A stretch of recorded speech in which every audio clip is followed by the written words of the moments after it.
Assalamualaikum warahmatullahi wabarakatuh.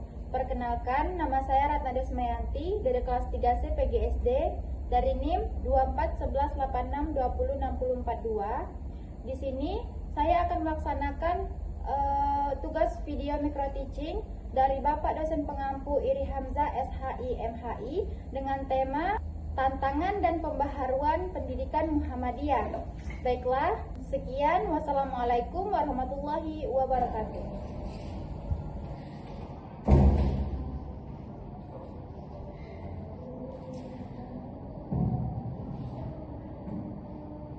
Baiklah, ketua kelas, silakan dipimpin doanya terlebih dahulu.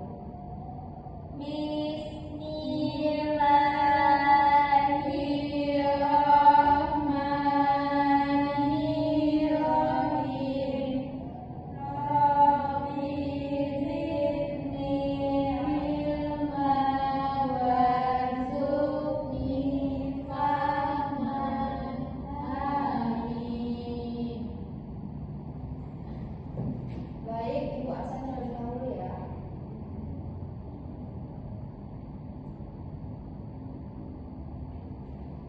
Mailisha Tarianti. Kenapa Ibu? Syah Mela. Hadir Bu. Yanti. Hadir Bu.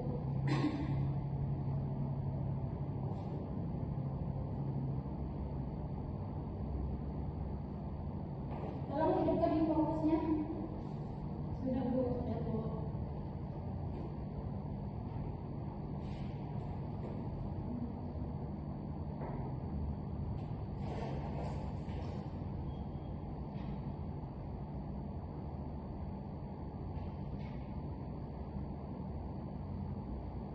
Oke, baik. Assalamualaikum warahmatullahi wabarakatuh. Waalaikumsalam warahmatullahi wabarakatuh.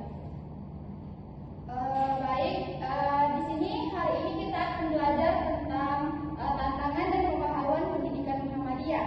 Kira-kira ada yang tahu nggak apa itu pembaharuan Muhammadiyah? Nggak tahu Bu. Nggak ada yang tahu? Enggak, belum belajar. Oke.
misinya.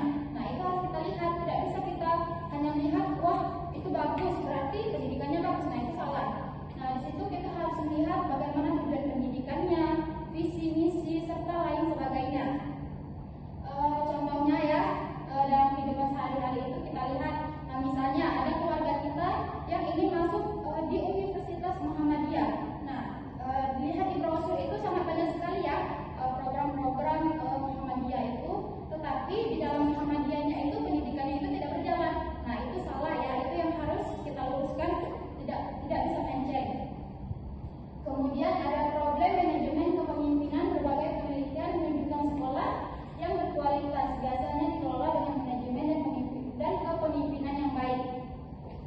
Nah, jadi yang dimaksud dengan problem manajemen dan kepemimpinannya ini, jadi yang dimaksud dengan problem manajemen dan kepemimpinan ini, yang mana alur dari sebuah pendidikan itu terletak pada pemimpinnya. Contoh ya, di sebuah sekolah itu pasti ada yang namanya kepala sekolah. Nah, kepala sekolah itu adalah seorang pemimpin dari sebuah sekolah tersebut. Nah, itulah yang dinamakan kepemimpinan. Nah, semua program pendidikan pada sekolah tersebut terletak pada pemimpin. Jika pemimpinnya itu tidak tertata, aturan sekolahnya, komunikasinya kurang baik, nah itu sekolah tidak akan maju. Nah, oleh sebab itu di sini Muhammadiyah harus diperbarui dengan bagaimana cara manajemen kepemimpinan tersebut harus diluruskan. Yang mana jika pemimpinnya itu baik, maka sekolah tersebut akan berjalan dengan baik. Oke, berikutnya ini ada tantangan pendidikan Muhammadiyah, yang mana ada perkembangan teknologi yang cepat, pengaruh budaya negatif pada peserta didik, kualitas guru dan manajemen sekolah belum merata. Nah, jadi di sini Ibu hanya mengambil beberapa tantangan saja. Sebenarnya ada banyak, tetapi yang perlu diungkit di sini adalah tentang perkembangan teknologi yang cepat di zaman sekarang. Nah, dapat kalian lihat anak-anak zaman sekarang bahkan sampai di bawah umur itu sudah memegang HP. Nah, di sini dapat kita ketahui bahwasanya orang tua maupun seorang pendidik di sekolah harus mengatur waktu anak untuk bermain handphone, yang mana ini pengaruhnya sangat besar. Seperti yang Ibu tuliskan itu pengaruh budaya negatif pada peserta didik. Nah, dalam HP itu banyak sekali hal-hal negatif dari orang luar, seperti video-video yang tidak harus ditonton oleh anak-anak. Apalagi anak-anak sekarang kan mudah sekali mencontoh ya. Jadi hal itu harus dibatasi. Kemudian kualitas guru dan manajemen sekolah belum merata.